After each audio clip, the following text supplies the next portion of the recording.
In this new segment of Advisor Revelations, the DPL team will discuss how to evaluate new solutions and address current challenges and the strategies that can help you grow your firm and AUM. Hello and welcome to the Advisor Revelations podcast. I'm Jonathan Barth, Vice President of Member Success here at DPL Financial Partners. Today, we're going to discuss exactly what is member success at DPL. Before we get to our conversation, I'd like to introduce our guest, Dalen Huff, who is a membership consultant here at DPL. Dalen, thanks for taking the time to join us here today. Yeah, of course. Thanks for having me on. I'm excited to be here. Excellent. Well, I know you have some great insight that you're ready to share with everybody. But before we get into that too much, I want to remind all of our listeners to subscribe to this podcast on your favorite streaming app for updates. We update a podcast and our website all the time. If there's anything that we talk about today that interests you, you can always contact DPL at our website, dplfp.com. Once again, that's D as in David, P as in Peter, L as in Larry, FP as in Frank Peter.com. All right, Dalen.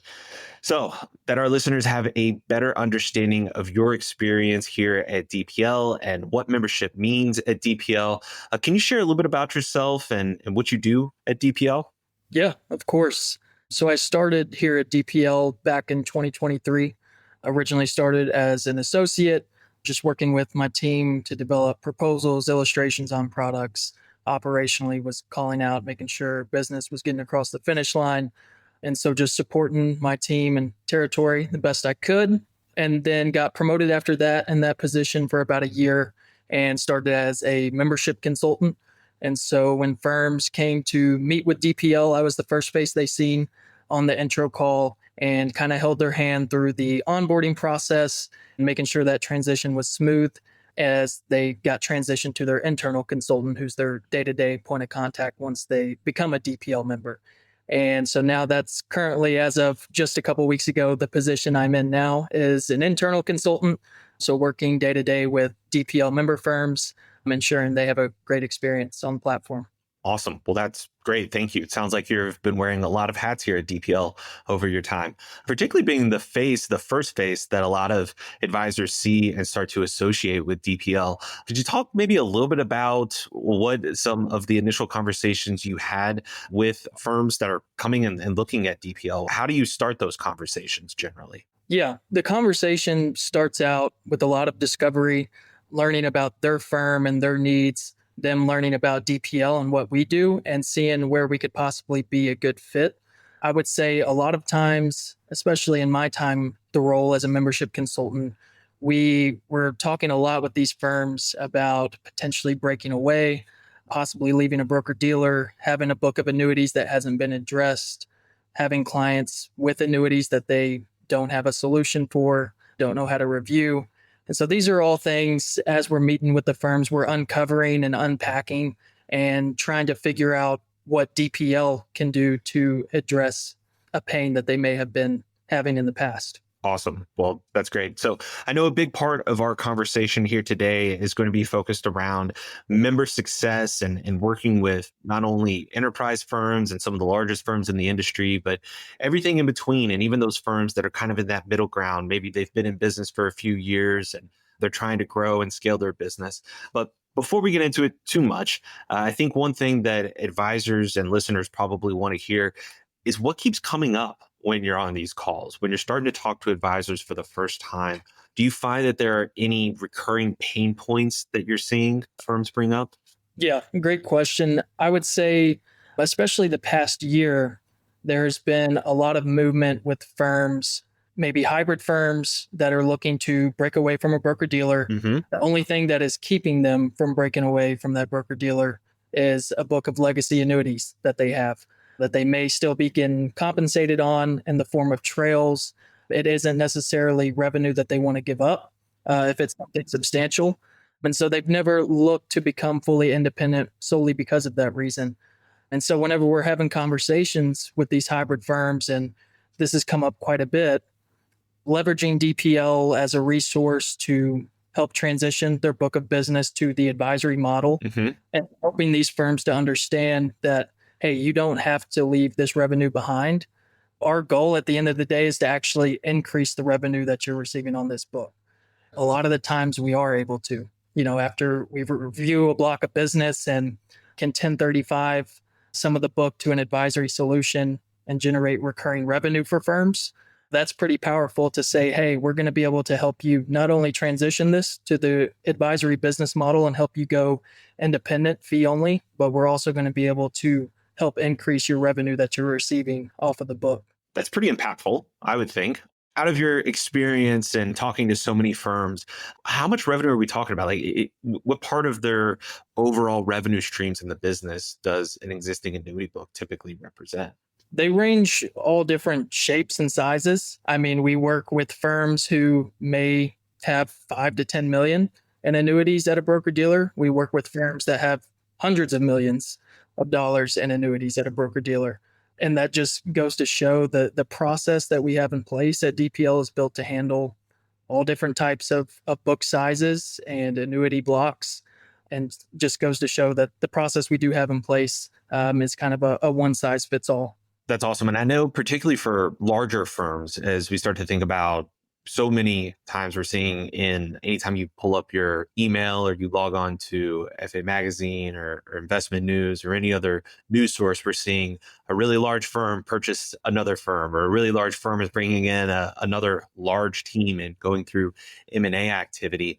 I think really what DPL is turning into is a platform, and what we have turned into is a platform for advisors to find ways to scale this business. Is there a specific program or workflow that advisors and these teams typically go through when they have a big book of existing annuities? Is there a formal process for that? Yeah, exactly. It's called our Breakaway Accelerator program. Okay, that's great. Yeah. So it's just as it says, helps advisors who are going independent. But since we've developed the Breakaway Accelerator program a couple years ago, we've seen RIAs start to utilize it in different ways. And as you mentioned, the consolidation of the RIA space with M&A activity, a lot of firms I'm talking to on the front end are either talking about being bought or buying someone else. And so we've seen firms start to leverage our Breakaway Accelerator program to, one, buy out blocks of business that may have a heavy allocation of annuities. And that honestly gives them a leg up whenever they enter the M&A space, having that competitive advantage whenever they're approaching hybrid firms saying, hey, we have this resource that we're leveraging to where this block of annuities you have, that's not going to be a problem for us. We're going to be able to transition that to an advisory model, improve your revenue on the book.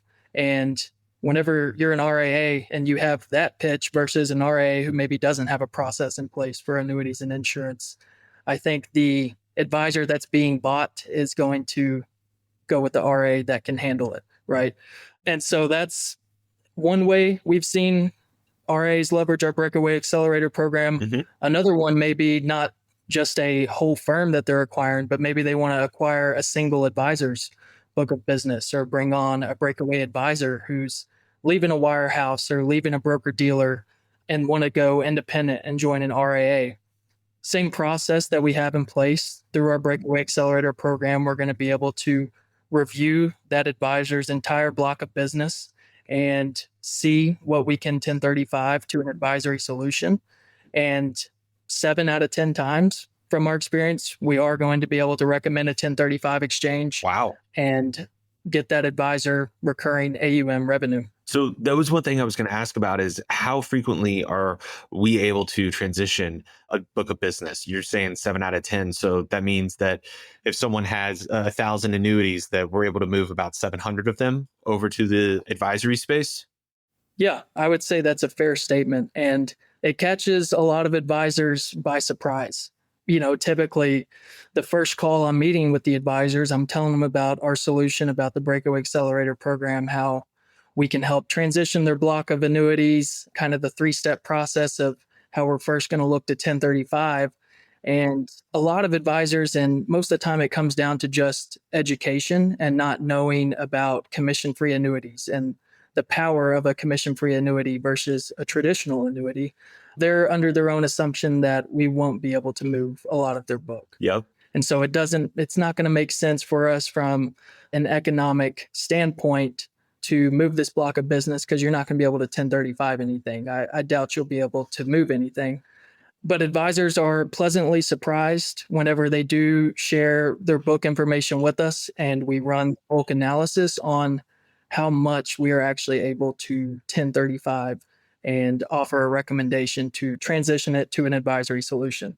That's fantastic. And then I'll just go ahead and plug this for everybody else that's listening. We not only have the ability to do this on an individual contract basis, but we can do this in mass, an entire book of business with that data that you're talking about and be able to review and create proposals in a matter of minutes, right? I mean, I think we just did this for somebody who had about 1,100 contracts, ran it through our mass annuity comparison calculator and served this up in a matter of, I think, less than 5 minutes or something like that with proposals and everything. So that sounds like member success to me. And that's fantastic. And the one thing that I'll say, you mentioned it multiple times, but I'll call it out again, is that when you're partnering with someone like DPL on a platform that's focused on helping you break away and be able to scale your business, you're going to end up making more money as well. So the client gets a better solution, which is always at the forefront for us. The advisor is going to find a product that's better for them, better for the client. They're able to charge advisory fees.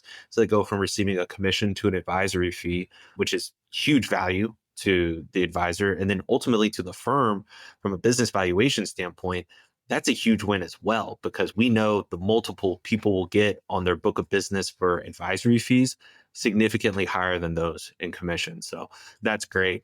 So breakaway accelerator program, existing books of business, that sounds like a big thing that you talk about. What else are firms bringing to the table when they talk to DPL for the very first time? If they're not leaving a broker dealer, or maybe they left a broker dealer a few years ago, what else are you seeing? Is there anything else that is a pain point that typically comes up? Yeah, great question. I would say another big one that especially I've ran into recently is firms approaching us and not happy with their current process for insurance and annuities, whether it's just clunky, it's not scalable for the firm, they don't have the resources and tools necessary to kind of streamline the process. And so it's taken a lot of time out of their day, time that they could be meeting with clients, times that they could be having internal meetings and strategizing.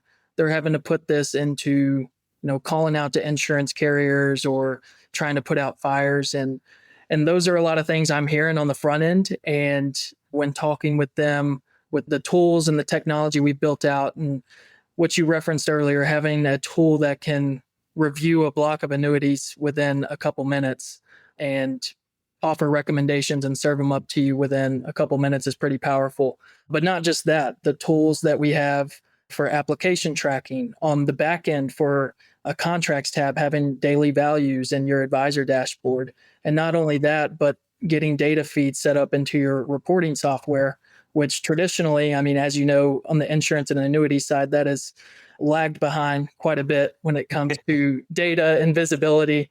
So for an advisor telling them that we're going to be able to integrate this data directly into your reporting software and you can single sign on and be able to see your annuity and insurance business right alongside your client's other assets without having to go get an outside aggregator or something like that is very powerful. And like I said, a more streamlined process than what they're used to. Well, that sounds like a lot, honestly. You mentioned a few things there. You mentioned tools, you mentioned technology, you mentioned application tracking, you mentioned data feeds, and all of this is a part of a single platform. So I'm curious to hear, what kind of response do you typically get from advisors when you're demoing the platform to them? What typically sticks out to them? Where are they typically asking more questions or saying, hey, tell me more about this?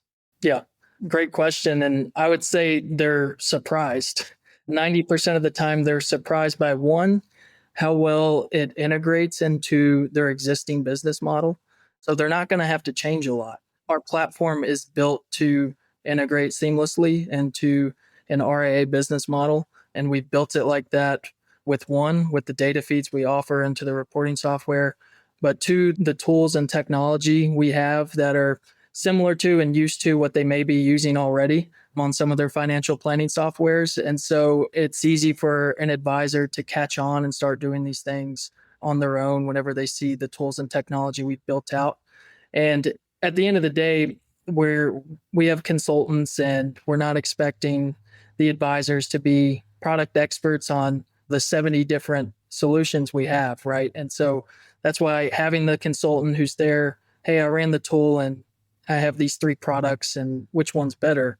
That's where a consultant can come in, explain the product differentials and maybe the niche of each and where it can fit into a client's portfolio. These are all things that advisors are pleasantly surprised when I'm demoing through the tools on not only how well it integrates, but the ease of use and just how it's similar to what they're currently using. That's awesome. So I guess a few things there.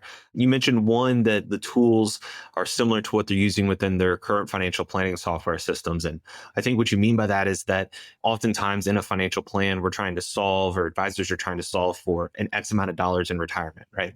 You have a client that makes $100,000. Great. We have to replace that in retirement. We've got to do that some way, whether it's through a withdrawal strategy or pension or Social Security. We have to find a way to fill that bucket back up to 100 grand every year for the rest of the advisor's life. The DPL tools on the platform give that same capabilities, right? We can back solve for the amount of income that someone's trying to solve for and then find the most efficient product, meaning that the least amount of premium to allocate to that product, making the portfolio more efficient. That's a big benefit to advisors and clients. And then correct me, if I'm wrong, but these tools are in some portfolio management software systems too, right? Directly on an advisor's desktop. Yes, exactly. And what does that bring to an advisor? To have the full integration like that to where you can sign into your reporting software, not only have visibility on account values and where your annuity assets stand for the day, but to be able to actually run tools and run comparisons and have a tab that populates held away annuities that your clients already own, and to be able to click one button and it takes you straight to the tool and runs the analysis for you. It's super robust. And I would say advisors definitely gravitate towards a process that is integrated into what they're currently using. Because at the end of the day, we want to save them time, give them more time back to their clients. And that's something that oftentimes we're able to accomplish and accommodate for firms that we're speaking to. 100%. Yeah, it's all about providing a platform that is repeatable, scalable. It's the biggest thing. So I want to go back to something that you said earlier. You mentioned a lot of the conversations you've been having are around firms going through M&A activity. And I think we've all seen, listeners, you and me, everybody alike that's in this industry right now, there is an influx of private equity money into the RIA space. RIAs run great businesses. They're very profitable businesses. There's a lot of opportunity and growth there. I'd love to hear what you have heard from firms that are coming and talking to DPL that have taken on private equity money. What do they like? What do they not like? What are they trying to solve for and fix within their business? Yeah, definitely. With the consolidation of the RIA space, it's been a big topic of conversation. And actually, just recently, I brought on a firm who was actually a referral from a current member firm. We had already been working with one of these firms located in Connecticut, and they had a book of annuities that we were addressing. And they kind of gave us a heads up that, hey, this firm may be acquiring us soon. We'll get you in touch with them. We think you should talk to them. We think you could help them out. And in meeting with this firm, realized that M&A was a huge goal for them this year. They had already closed on a few acquisitions early Q1, but wanted to kind of keep that same cadence throughout 2025 and 2026.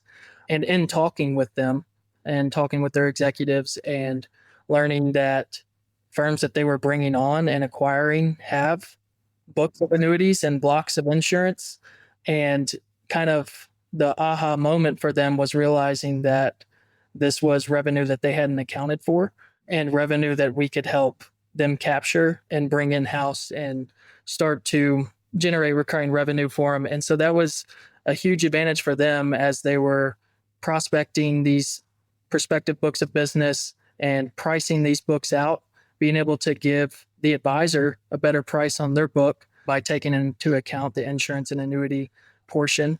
but also being able to increase the valuation of the book as they transition it to an advisory model. So it's not only giving them a leg up whenever they're going after these firms and trying to acquire them, but for the end advisor who is being acquired, it only helps them more by one, being able to increase the revenue they're getting off the book and increase the valuation of their business.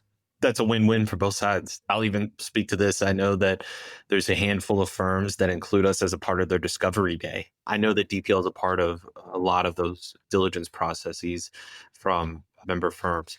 I think that's super impactful. And I think that we're only going to see more of this in the industry leading into the end of 2025 and into 2026.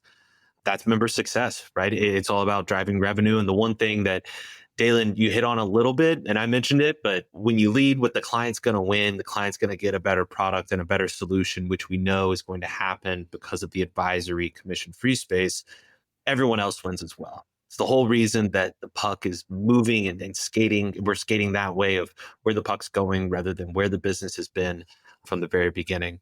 Well, I know that was a lot of what we wanted to cover today. There's a lot more juicy details that anyone could get into if they're interested in. But before I wrap us up, Dalen, any final thoughts, closing comments, anything that's just right there that you want to make sure we talk about today or that you get out that we haven't already? Yeah, I would just hit on the point that you just touched on. Whenever you're talking about working with DPL, you're talking about the power of commission-free annuities. It's twofold.